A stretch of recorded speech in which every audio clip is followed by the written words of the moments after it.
Good afternoon, all of you. Good afternoon. We welcome for this webinar series on the occasion of International Day of Yoga, on the theme of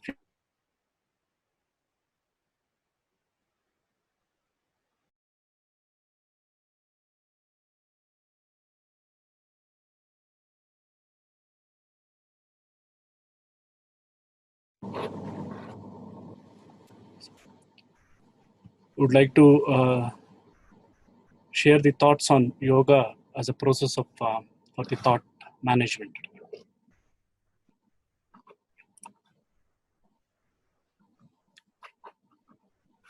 So thoughts, that we are made up of our personality are made up of the way that we think. So we are what our thoughts have made us, and that's why it has been told that we have to take an utmost care of what we think. And it has been very well noted in our philosophical treatise that the thoughts they leave and they travel very far and they make a very big impact on other people also. So why these thoughts are very important is because to develop a human excellence or for a holistic development. So we know this from the physical to intellectual to emotional to social, moral, and spiritual well-being are very, very important. And these things are determined by the thought culture, or how do we sculpt our thought is what that determines the efficiency of all these different arenas of our personality. Alexis Carrel, a Nobel laureate, has written a wonderful book. The book is called as Man the Unknown. In this particular book, the first half of the book gives everything about the physiology that what we know, but the second half of the book tells about the unknown dimensions of the man. And in that particular book, he gives this particular two important statements.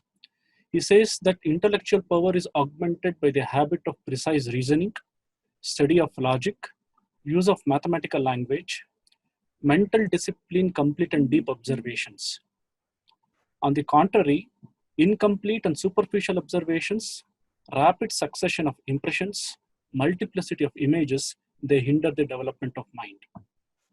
Today, we are seeing that the mental discipline is not being catered too much, nor the generations have that ability for the complete and deep observation. And the most abuse of the, say, technology, there will be a rapid succession of impressions and images, which, according to Alexis Carrel, it hinders the development of mind. So when these things are happening, why do we don't cultivate this the quality of a deep observation?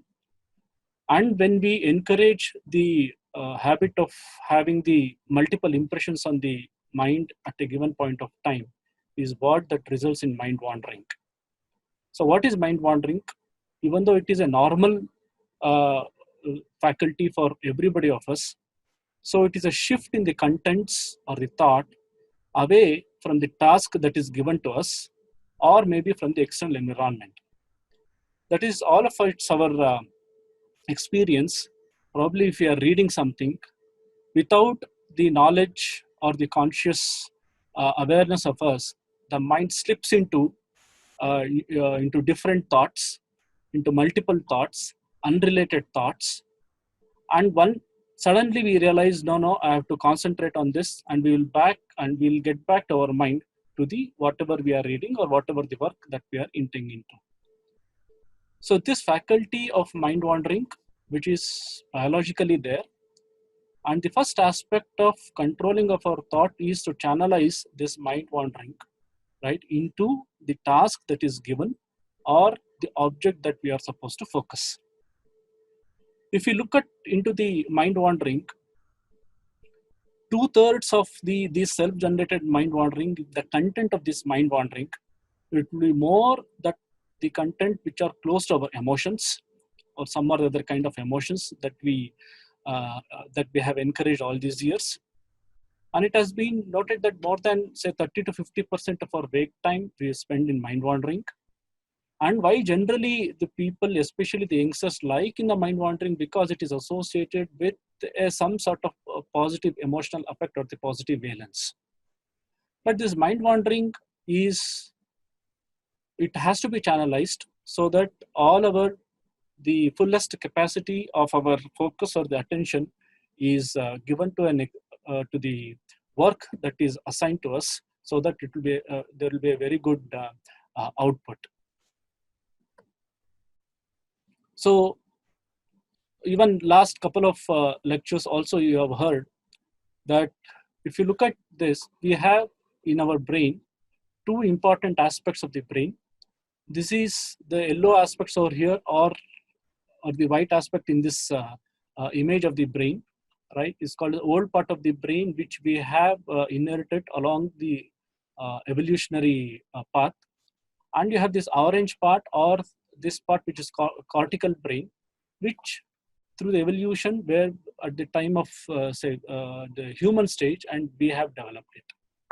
And this, the primitive part of the brain, which is mostly related to the limbic cortex, it is associated with all our emotions and all our logical thinking, critical thinking, intellectual capabilities, creativity. All these things is possible only when we have developed this cortical brain.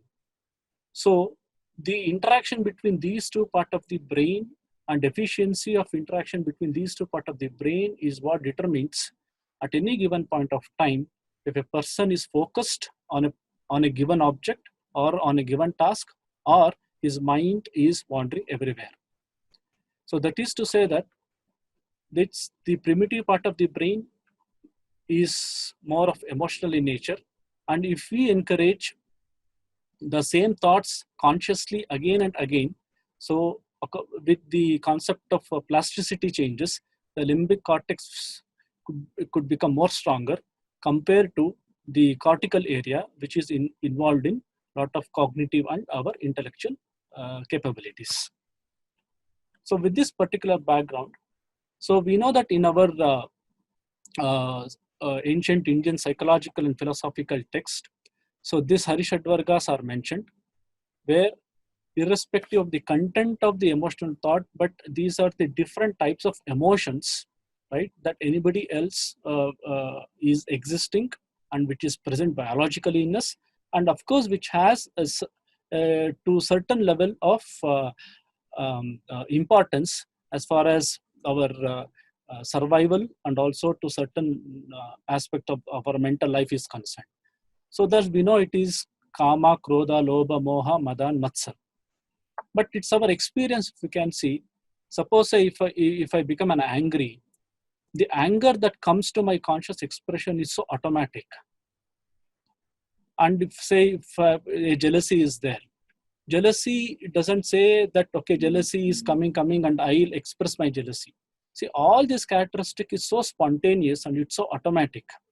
Within a fraction of a second of time, it comes to our conscious perception. So that's why probably this could be called as the very automatic negative thoughts. The important is there, to certain extent they could be negative, but of course they have also a positive valence depending on the context. But most important is they are very automatic, and it is biologically it is ingrained right in our brain. And these things are not learned behavior. Probably no workshop or anything will be learned when they say, okay, you come to a workshop where training is given to how you to make an anger or how to develop a jealousy. It's not like that. But on the contrary, if we want to develop those qualities which we need to control these Harishadvargas, there we need a lot of training. But the most important with that of the neural plasticity changes is all these, if you harbor these negative qualities consciously again and again and again, it leads to self-destructions. So all focusing on these negative thoughts leads to self-destruction.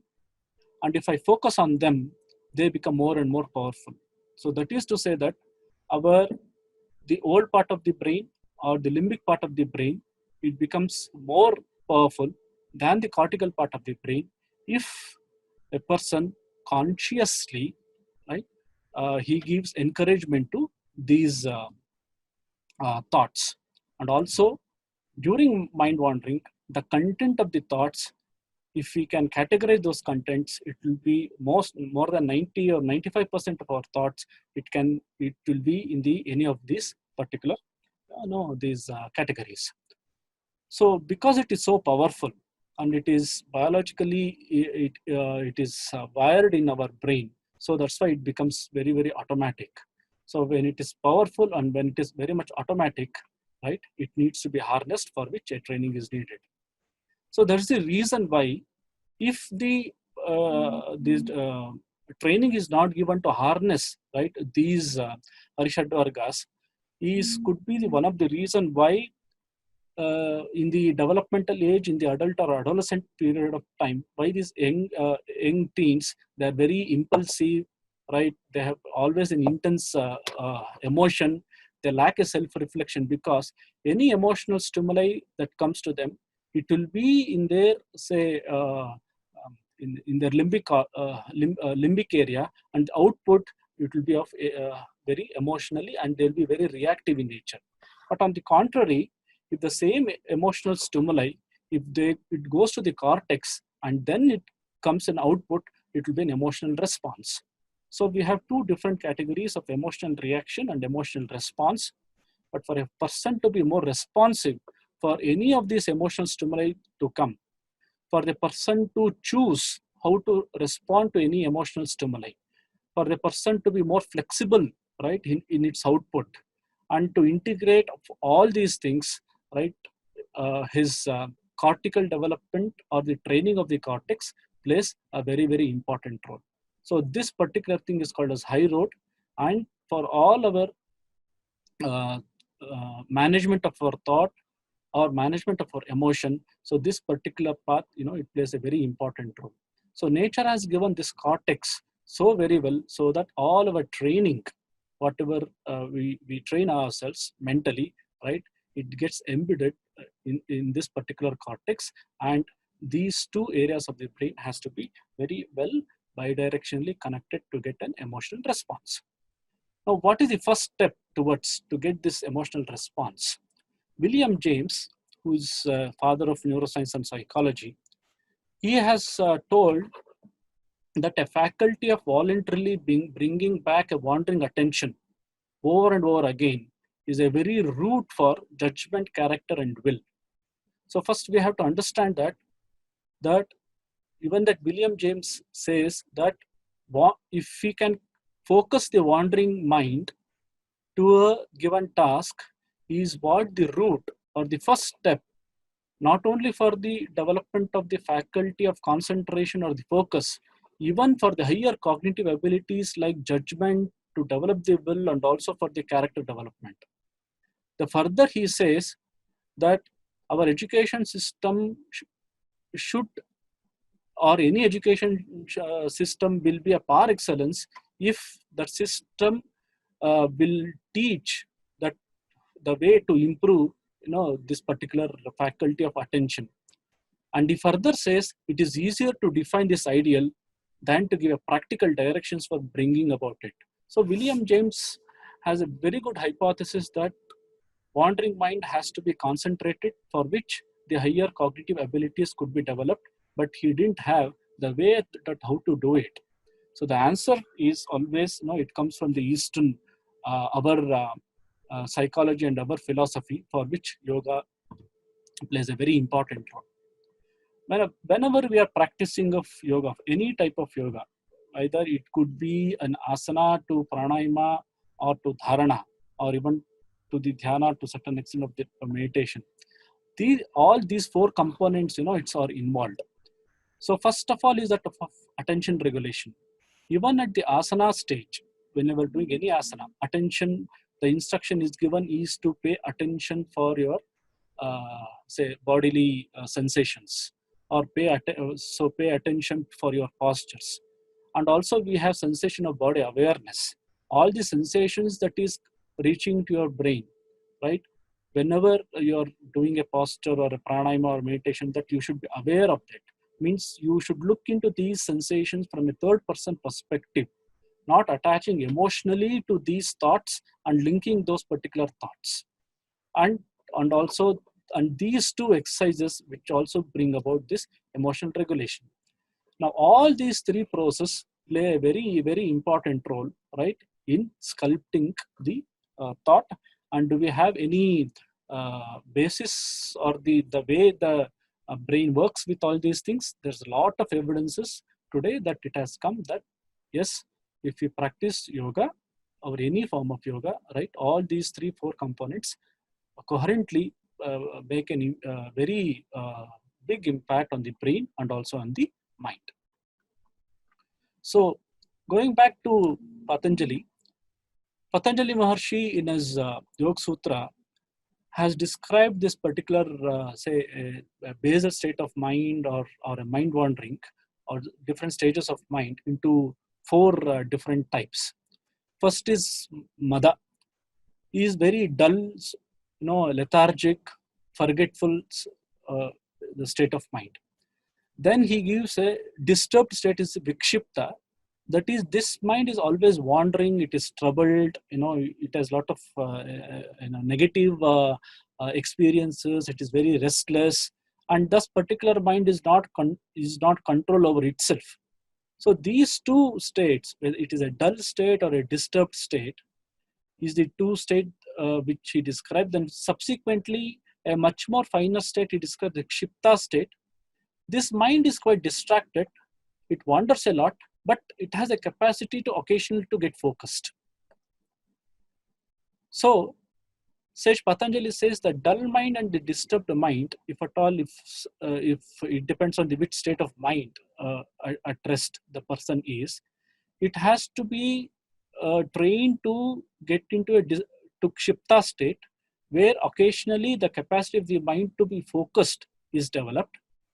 After the Kshipta state, a person can develop Ekagrata state, that is focused state of mind, where he is concentrated on a task, and during any given task, during concentration, it is undisturbed, it is unaffected, and it is uninvolved in any of the other stimuli. So if you have any other noise, so noise is doesn't disturb a particular person, and he just concentrate on the signal. And elaborate practice or the long practice of this Ekagrata is what is gradually transformed into a mastered state of mind. This is called a Niruddha state of mind, where the mind is completely controlled, it is well regulated, and it is well restrained. So most of us, right, we will be in the Kshipta, in the healthy individuals will be in the Kshipta state of mind, where we have the occasional capacity where we get focused, and of course more than 30 to 50% during our wake time we wander a lot. So Maharishi Patanjali states this is the state of mind where person can really start, right, the practicing the psychological principles or the psychological practices of any of this yoga. But if somebody is very dull and very disturbed, right, they have to be brought to Kshipta state, and then they can get focused, and subsequently they can be mastered. So if we have both this dull and Vikshipta state of mind, how do we make the Kshipta state of mind? So it will be full with the high amount of this physical activity. It can be, say, like, for example, like fast Surya Namaskara, or it can be jogging. So any of this high physical activity, it has been practiced, right? Then, so they develop the disturbed mind, right? Subsequently, with other practices, it becomes Kshipta state. It subsequently we develop an ability to get focused. So now we'll try to understand from the neuroscience point of view, why do we get this mind wandering, and how does these yoga practices can help to strengthen certain areas of this network. So if we look at the brain in the earlier slide which I showed, where these lot of emotions are emerged in the limbic cortex, right? It is also one of the part of the brain. We call it as default networking part of the brain. Default networking means that at the default, these areas of the brain will be always will be active. So there are many components in the default networking of the brain, but we don't go into the details. But we have one part of the brain, right, which is associated uh, with the temporal lobe, right, where a lot of these episodic memories are stored and it is released. So all our memories, or the episodic memories, or all of emotional memories, right, it will be in this default mode of this medial temporal lobe of default networking part of this brain. Now, so generally, we know that mind wandering is so disturbing sometimes, right? So this will have a source of variability. I mean, it disturbs the task that a person was supposed to do.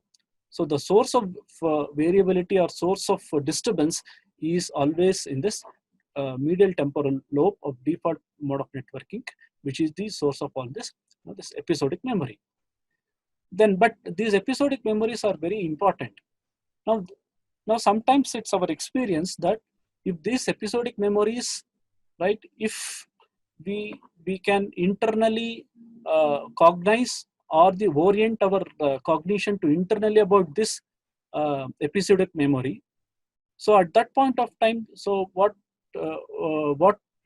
we can experience is that all our thoughts, right, we anchor to say one type of an episodic memory, and because of the internal oriented cognition, so which is brought about by another area of the brain, we call it default networking core area of the brain, right? And this brings about some constraints on the mind wandering.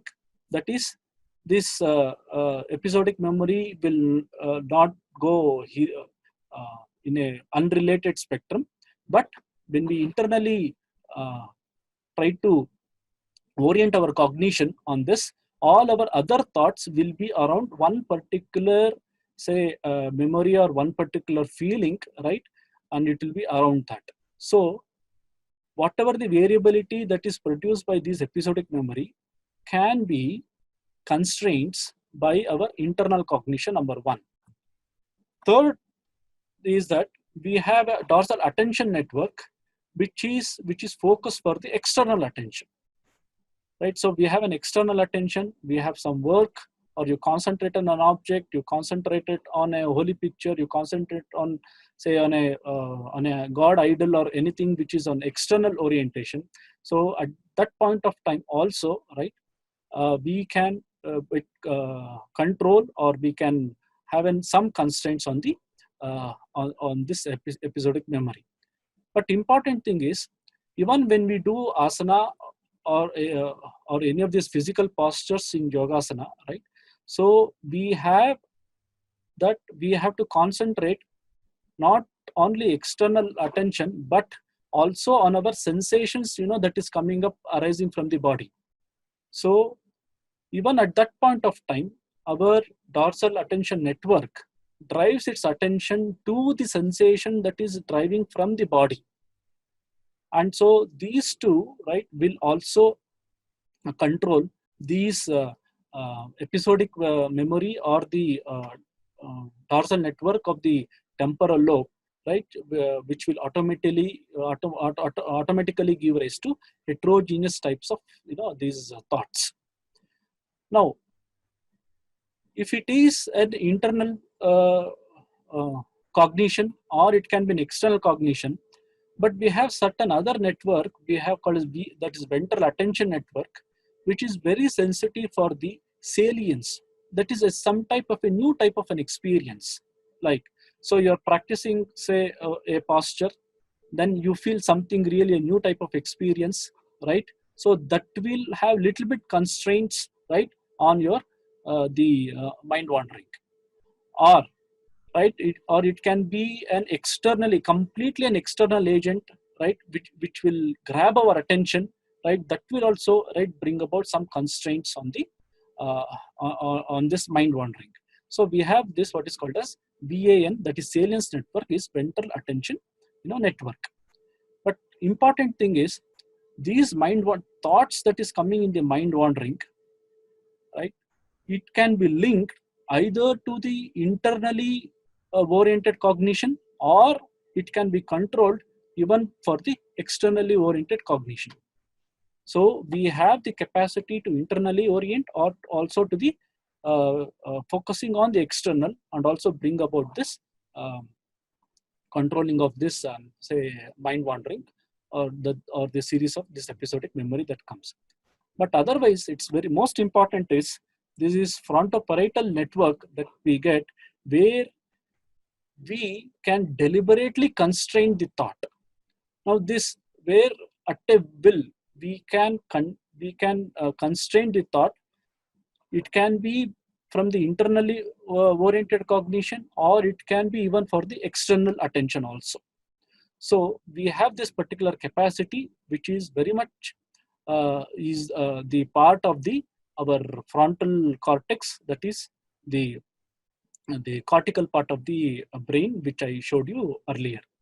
Now so to develop the capacity of this cortical network, and all this network plays a very, very important role, right, in controlling or the mind wandering, in control, or to focus the attention. Now suppose, say for example, that we during our practice of any yogasana practice, or pranayama practice, or it can be say dharana or meditation practice, whenever we get these, say, some sensation that is arising, say from the body, and when it goes to the dorsal attention network, see, the instruction is, right, not to emotionally attach to this particular sensation, and just to observe that. And these sensations, it comes and it goes, and it comes and it goes. So with this, we are also learning having an emotional maturity, that we are not emotionally entangling to a particular sensation. If something pain, we are not supposed to react, it's a pain for me. Or if it is very, say, blissful, or it is very happy, so I cannot say, this practice is very happy for me. So you should be as a samatvam, that is as a third person perspective, where you are entering with all these emotions.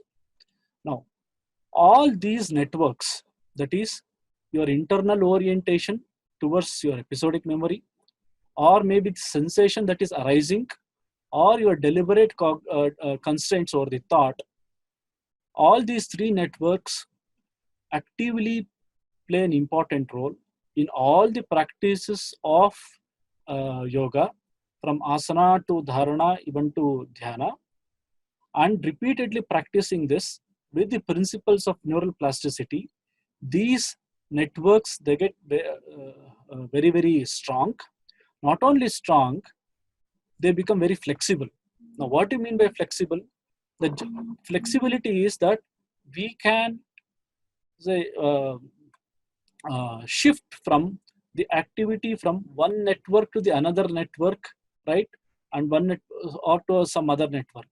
Say for example, the deliberate constraint from the frontoparietal network is the most strongest.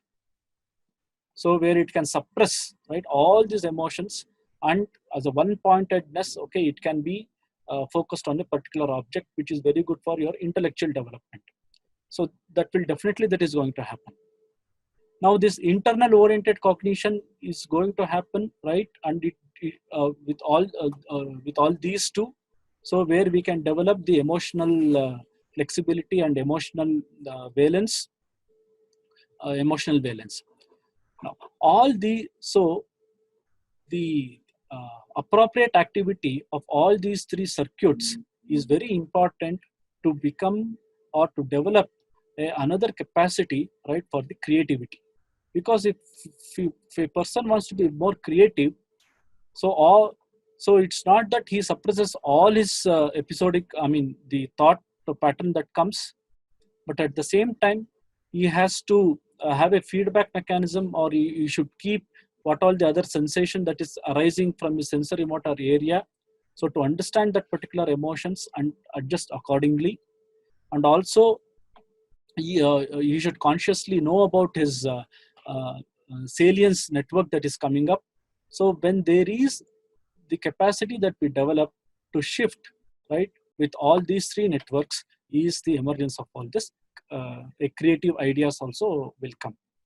Now, any abnormalities in these networks is what is proposed that will get some of the disorders of various thoughts. Say, for example, in depression. Say in depression that uh, the person is ruminating. So he has one type of a thought or a memory, and there is a negative variance. So because he is not in a position to really understand the bodily signals that is coming up, which is very detrimental to him, but he is fixed on to one type of that particular memory, and is ruminating with that particular thought. We call it as a rumination. But but in a depressive patient, right, there will be his intention that he needs to control, but he is not in a position to control, but he cannot deliberately consent his particular thought. So there could be some defect in this particular pathway. Or say, for example, some defect in this particular uh,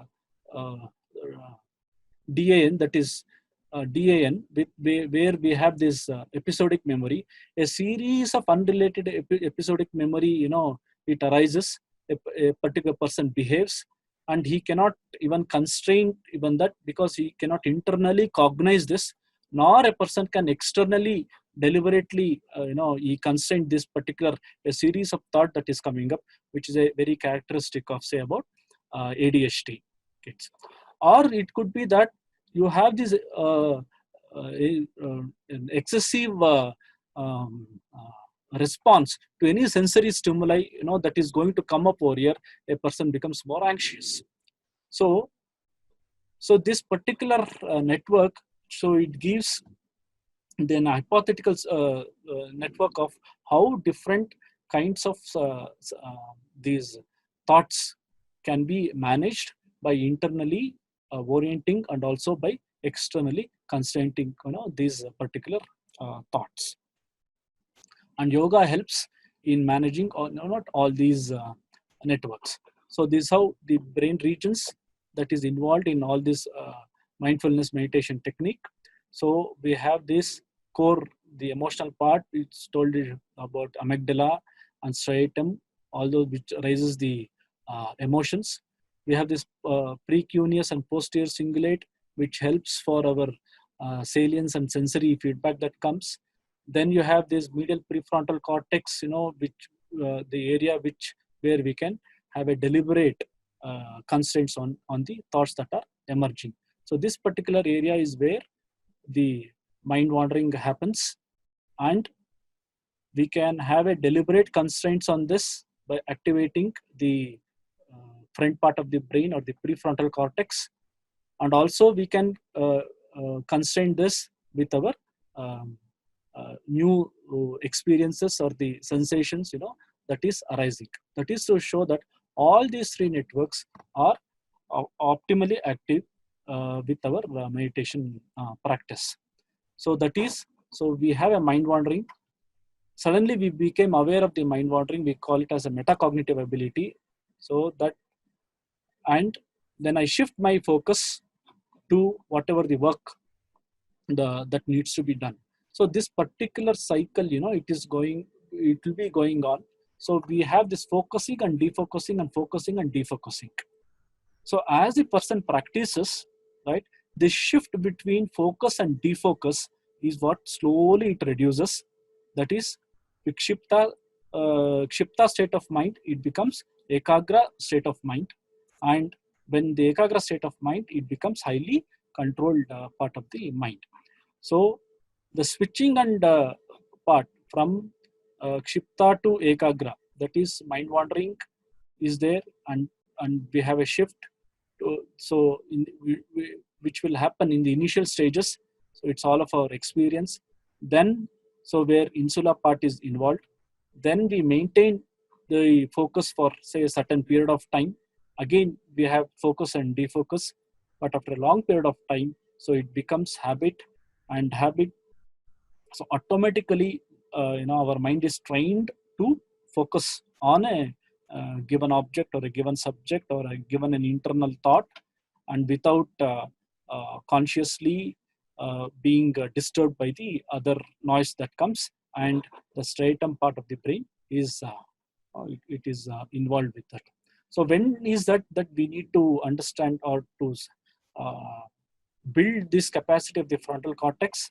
So if we can really encourage all our youngsters to practice this at the adult and adolescent age of years, where the frontal area of the brain is at peak of its development, okay, it really helps a lot, and it helps in for the impulse control, proper planning, decision making, all these, higher abilities, higher cognitive abilities, it can be learned by our youngsters.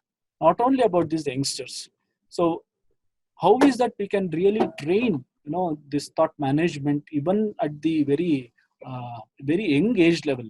So one of the great neuroscientists, Damasio, has told that very good appropriate stories. So he says stories appears to be a fundamental way in which brain organizes their information in practical and in a memorable manner.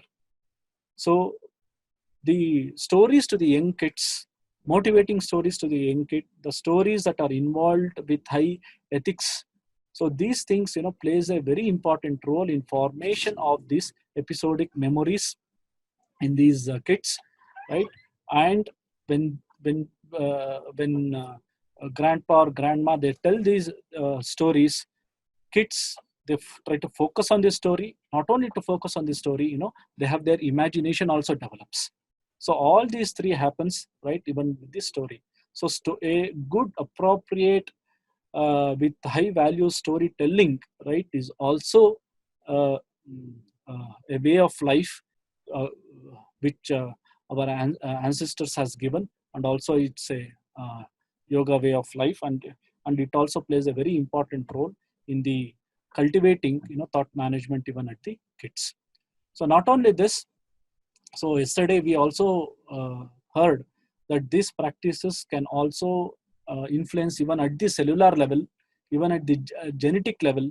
So it has been shown that telomerase activity, that is tip of a genetic material, that is DNA, or it has the our positive thoughts and the negative thoughts, right, and perceived control. All these things has a very beneficial effect even at the telomerase activity also. Now, so now this actually slide gives the an overall the concept of how these non-genetic variations. If you look at here, so we have something on culture, emotional state, motivational states. So all these things are related to thoughts, and these thoughts, it influences our frontal cortex, and wiring and rewiring of this frontal cortex, or strengthening of this frontal cortex, in turn, it is related to our behavior, which we can develop into competency in a short term, and in a long term it becomes our in short term it becomes our performance, and the practice of the same, it becomes our competency. So where, and this is the way actually practicing yoga in its truest sense, right? We will develop our competency, to face the challenges, to be in our field, and also to be to have a very um, contentful life, and we become more competent, which is one of the feature of uh, the human excellence. So that is to say that with all this background in our education today, instead of focusing on the education to do, right, we along with that, we should also give an emphasis that how to be. So this has to be like a education to be. So again, back to the Alexis Carrel. So he has a wonderful statement. He said, "The mind is hidden in the living matter. Completely, it is neglected by physiologists and economists, almost unnoticed by physicians. Of course, now the trend is changing. But the further he says, the aim of the civilization is the progress, not of science and machinery, but of mankind. And for the development of this mankind, our thought management, thought sculpting plays a very, very important role. And for us to have excellence in our life, so this is the one statement which says you take up one idea, make that idea of your life. I mean, we have to focus on that idea, think of it, dream of it, live on that idea. Let the brain, muscles, nerve, every part of your body be full of that idea. Just leave every other idea alone. So this is the way of success. Is a very thought-provoking and inspiring statement by Swami Vivekananda. So this is what I shared about in brief about the how yoga can really help in the thought management. And any queries or anything, please feel free to email to ccsnimhans2020 at gmail.com, which is the Center for Consciousness Studies of NIMHANS. Thank you very much. So we would like to take a few questions. If mind wandering, the root cause or related to procrastination. So as I told that either it is a procrastination or the rumination is the where the thought is not flexible. It is focused to one particular thought of whatever the that event or that is happening. A person is not in a position to realize or the signals that is coming up, okay, his bodily signals or the negative signals that is coming up, and his brain is not in a position to sense that particular signal and bring certain change. But is the mind wandering is the root cause for this procrastination? I'll tell yes, it can be the root cause, because if the person is not really trained or his brain circuits is not in a position to really be very flexible to change from the one circuit to another circuit, it can lead to a procrastination. What specific yoga practices is to do to reduce mind wandering? Now it all depends on when we start practicing yoga, in which state of mind that we are. According to which I showed about the Patanjali, either we are very dull state or very disturbed state. That is better to start with the very vigorous physical exercise, because with the regular physical exercise, lot of variance or the our circuit will be very it becomes very active, and this will enhance our brain capacity to get into Vikshipta state, where in spite of mind wandering here and there, okay, we can start concentrating. But generally, in a healthy individual, our mind will be in a Vikshipta state. We have the capacity to concentrate, right? And then we can start all the practices. So starting from the asanas to pranayama to dharana. So all these things, it helps to control our mind wandering. As I told you, all these circuits are involved.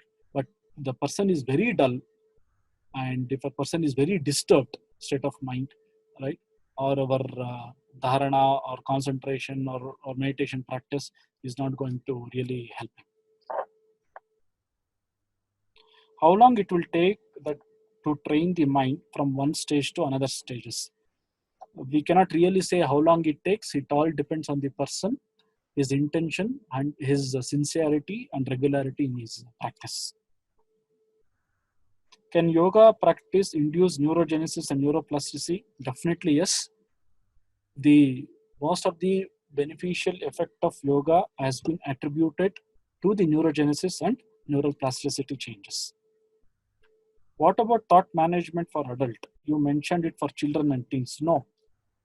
The general principles of the thought management for adults is also the same that what I told, but I emphasized on teens, because why I emphasize on teens is because that particular age of adult or the adolescent is where the frontal cortex biological it is growing at its peaks, and I only emphasize because that is a very appropriate age to practice all those things so that they develop the capacity for deliberate constraints, or the cognitively they can control their thoughts. Otherwise, the same principle holds good for both, for uh, all the age groups.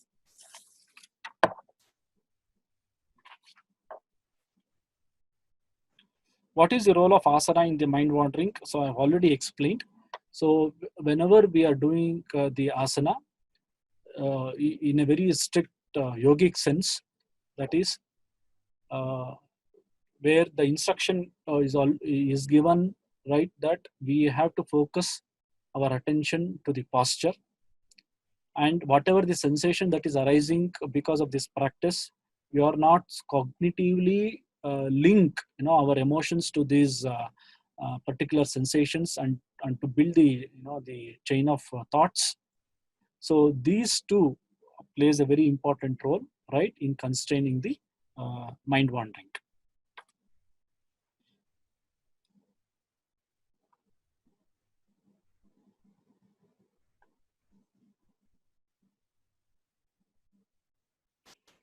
Any yogasana are there for depression? Yeah, there are a lot of studies at NIMHANS from the Integrated Center of Yoga and Medicine. They have done a lot of yogasana for the depression, and various protocols they have developed. So it is available. You can please go through the particular work and the those publications. Please suggest some books on the scientific aspects of managing one's mind. So there are many books. It is written by the great stalwarts and great scientists, and all. One book which I really mentioned today in my presentation was Man the Unknown by the Alexis Carrel. And yesterday, Dr. Vanamballe has told on two books. One is on the flow for the general audience, and the another book for the much more serious people. So there are many such books are available in the market, and you can go through that.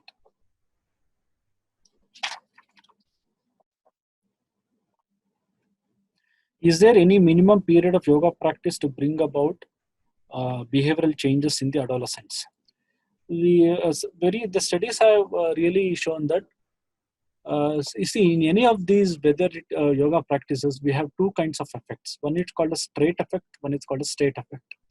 State effect is what that particular effect that any person who experience because of the immediate practice.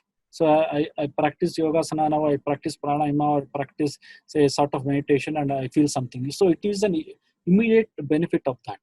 Then we have something called straight effect, is that because of the long-term practice, whether you are practicing it or not, so you develop certain characteristics, right? So this behavioral change is the resultant of the trait effect or the long-term effect. So how long it should be there?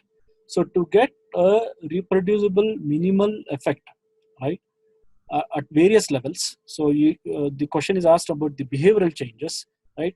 At least minimum of 6 to 7 months of regular sincere practice plays a very, very important role to see some the palpable changes.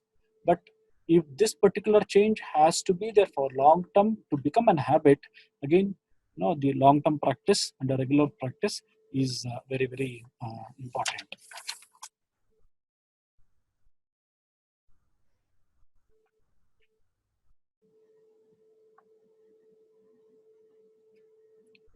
Are there any courses are offered in from the Center for Consciousness Studies? Please wait for some time. We can check the things in the website very regularly in due course of time. We would like to uh, plan certain things.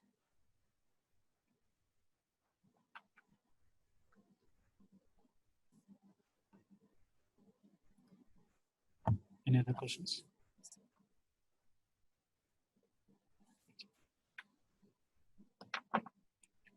So I think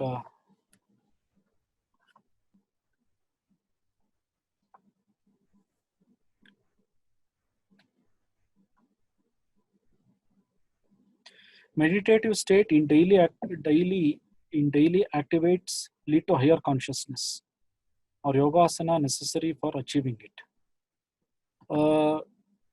Whoever has asked the question, but I don't know what does it mean by higher consciousness according to the person who has really asked it. But definitely, yes, everyday practice of this yoga definitely enhance your biological capacity to appreciate or to experience higher states of consciousness. And yogasana is also the part of it, but it is not the only part of it. Yogasana is not the dead end of yoga. It is a very initial step or a fundamental step of yoga where you prepares your physical body, right, and to certain extent to psyche for the further practice, and also to have a very higher conscious these experiences.